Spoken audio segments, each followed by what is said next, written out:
Minu nimi on Rita Hüübner, minu vaimne nimi on Hüpaatia. Ma olen lõpetanud raamatukogunduse ja bibliograafia eriala Tallinna Pedagoogilises Instituudis ja olen töötanud erinevatel ametitel, olen teinud sekretäri ja assistendi tööd ja praegu olen raamatukogus juhataja.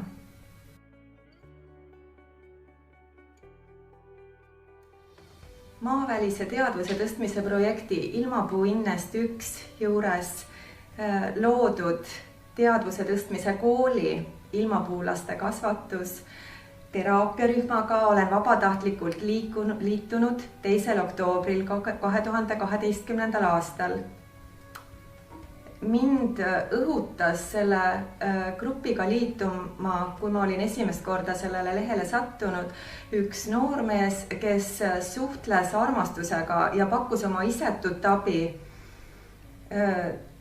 ühes teises grupis, mitte selle kooli juures tegutsevas grupis, aga tema jälgi liikudes ma sattusin nüüd selle kooligruppi ja hakkasin seal kohe suhtlema. Mind võeti väga sõbralikult vastu ja sellest see intensiivne tegevus algas.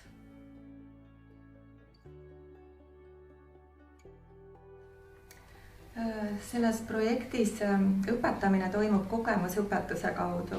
See tähendab, et tihtipeale me saame enne kogemuse ja siis selgitatakse see meile lahti.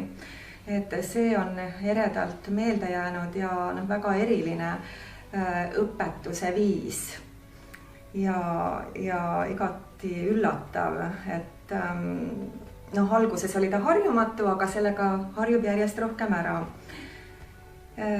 Siis teadusharidus on elama õpetamine parimal võimalikul moel. Ja meil on hästi palju õpetatud selliseid lihtsalt elus hakkama saamise viise. Ja võib-olla enim meelde ongi jäänud ja kasu toonud näiteks loodusega suhestumise õpetamine, mida ma saan oma igapäevatöös minuga kokku puutuvatele lastele edasi anda, kuidas nad rahuneksid siis selles arvutite maailma sukeldumisest, mis on tegelikult tõeline probleem praegusel ajal. Näiteks väikeste lihtsate looduslike vahenditega, et kastanimunad kausises hoida, kivikesed nendele kätte anda. Siis, kui lapsed kipuvad rahutuks muutuma, et siis suunata nende pilk taevasse või kusagile loodusesse, rohelusse ja mingisugust objekti seal vaatama. Et need on sellised väikesed lihtsad nipid, kuidas rahuneda ise, kuidas rahustada lapsi, mille peale inimene võib-olla tihtipeale ei tule ja tänapäeva elus mõned lapsevanemad ka ei oska sellest loodusest niimoodi lugu pidada ja seda tähtsust tunnetada ja seetõttu ei anta ka lastele eeskuju ja neid ei osata loodusesse viia. Et võib-olla see looduse tähtsustamine, sest see on looja väga ere väljendus, et see teadmine on tulnud kinnistunud selle õppeprotsessi jooksul. Siis kindlasti suhtlemine ja suhtumine. Et kuna meil aidatakse muuta selle teraapia käigus mõttemustreid ja aidatakse puhastuda meil endil sügavatest valukohtadest, siis selle käigus muutuvad suhtlemine ja suhtumine ja suudan rahulikumalt suhelda oma lähedastega, oma kolleegidega. On vajadus küll teinekord enda seisukohti sirgeselgselt kaitsta, aga ma loodan vähemalt, et suudan egovabalt seda teha ja alati kontrollin seda ka, et mitte ei läheks nagu selliseks sõnasõjaks.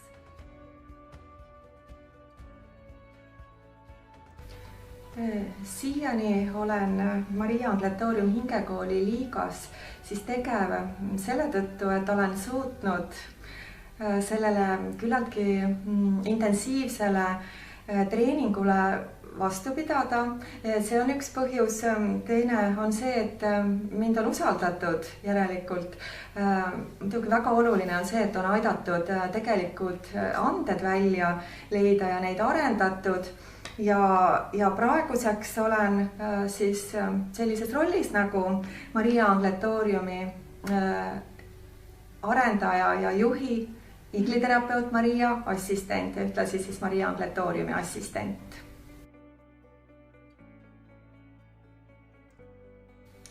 Eestlastele kogu maailmas ja ka kodueestlastele soovin ma kõigepealt avatust ja võimekust vastu võtta seda meie poolt arendada aidatud projekti.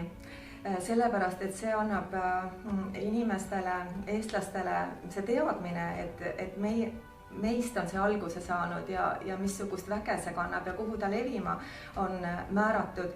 See annab tohutult palju sisemist jõudu ja kindlust ja ma väga loodan, et järjest rohkem meid kuulama hakatakse.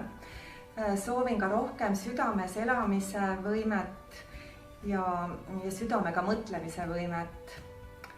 Ja lõpetuseks soovin seda, et pandaks rohkem õlga alla, et tegelikult on see meie kõikide asi, et see ei ole mitte ühe väikese seltskonna projekt ja tegevus, vaid kogu planeedi